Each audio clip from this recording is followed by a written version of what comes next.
Africa, Africa, Africa, Mama T wait for you. Africa, Africa, Africa, Mama T wait for you.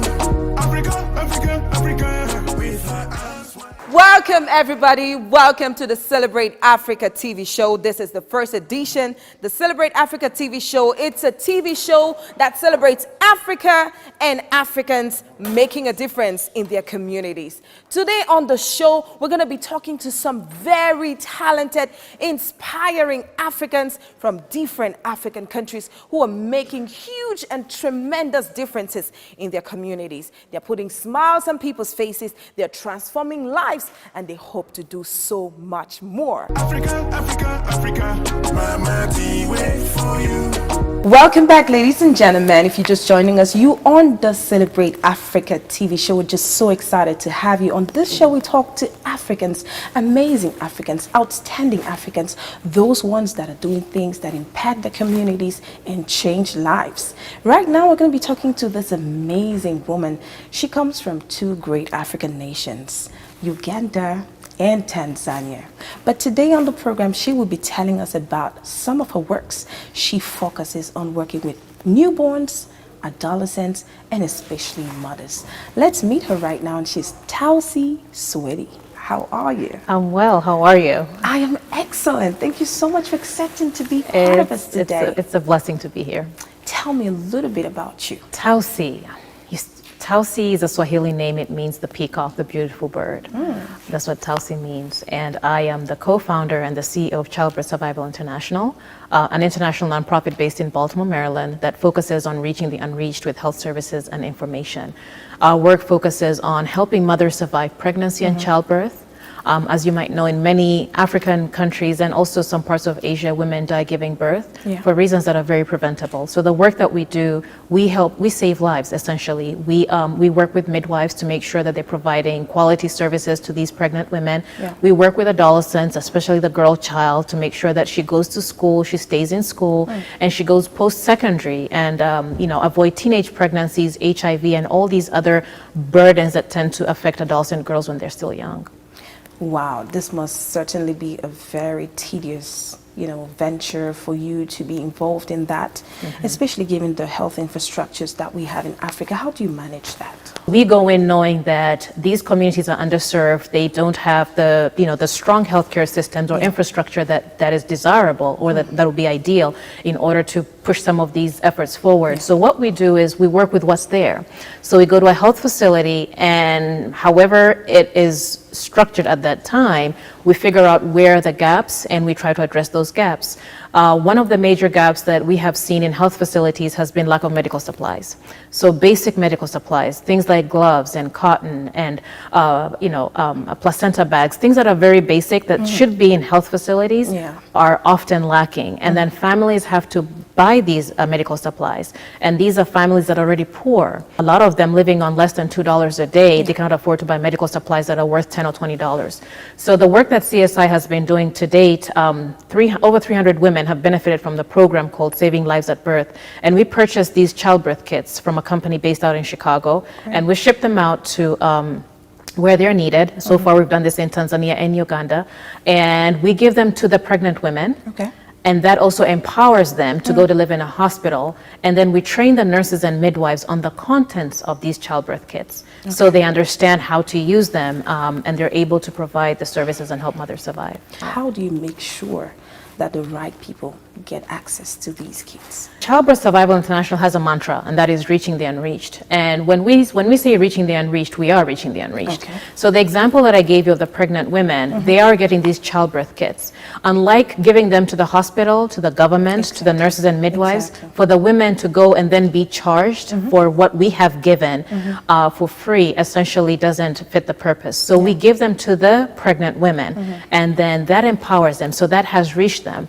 We provide adolescent girls with sanitary pads so they can go to school and stay in school and engage in extracurricular activities. And through that, we are giving them to the girls and not the school or their parents or their guardians. And so when you talk about transparency and accountability, Yeah. and of course in these settings where there are a lot of challenges politically, it's understandable. And we as an organization recognize that, and we make sure that we are actually reaching the unreached. We are giving, we are delivering the services that need to be delivered to the right people. What's the structure that That we have on the ground teams. Okay.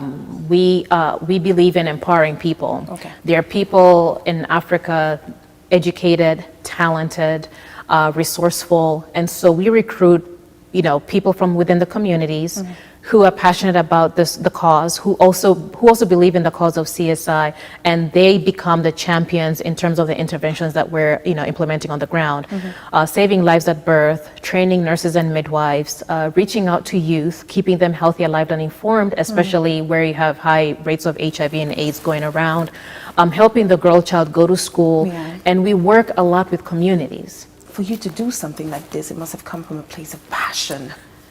Is there a particular story attached to this? Is there an experience that you had that pushed you to start working towards this? So you're asking me $1 million question, and I guess It I'll is answer $1 million it. question, because the passion with which you talk about this, that's what made me ask you this question. Right. Because So growing up as a little girl, I wanted to be an obstetrician, okay, a gynecologist.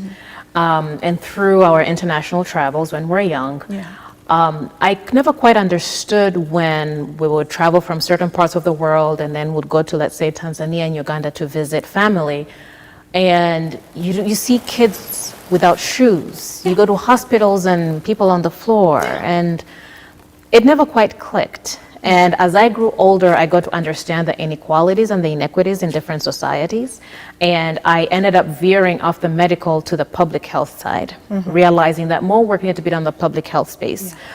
It's easy to deliver a woman. It's very easy to help her, pretty much deliver her baby. But then what about the steps that lead to that delivery? The healthy pregnancy, the informed pregnancy, the spouse that's supportive, the girl child that knows, she shouldn't be having sex, period.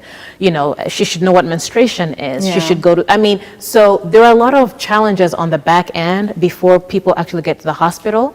And that's where kind of, I don't want to say changed, it just shifted. So I didn't want to be the medical doctor delivering babies, but I wanted to be out on the field, like be the public health doctor per se.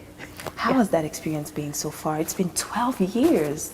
Is it 12 or more? More. It's More been than 12 it's been years. amazing. It's been amazing. The women that you're able to serve, the women that you're able to impact, the numerous thank yous that come, people asking you, what's your name? And you're like, it doesn't matter. It's okay, as It's long as you have okay. survived the pregnancy. Now, do you get funding at all, or do you have like some, sponsors who kind of like push the work forward? We have, kind of stretched out differently, but most of our funding comes through generous donors, through the diaspora. We have online campaigns. So for example, we have a campaign that's ongoing right now to raise $7,000 to procure 1,000 childbirth kits. Each kit costs $7, which is, I think, a cup of coffee at Starbucks. I don't drink coffee, but someone can tell me. Each kit costs $7, and that kit contains everything a woman needs to go and deliver. Wow. And so if we're able to get these for 1,000 women and be able to distribute them and help mothers and their families, that will be a huge bonus. And we certainly hope that Africa and the world is watching right now, and they are getting ready to support this very, very, very unique cause, which is changing lives. Well, we are ready to spread the word. We're ready to take up the mantle and join this fight, because we want many more, newborns to survive, many more adolescents to be healthy, and especially mothers who are giving birth to be able to live, to survive. Absolutely. So thank you so much. Thank you. We're going to take a short break right now. When we come back, there's going to be more on the Celebrate Africa TV show. Don't you go anywhere. Africa, Africa, Africa, Mama, wait for you.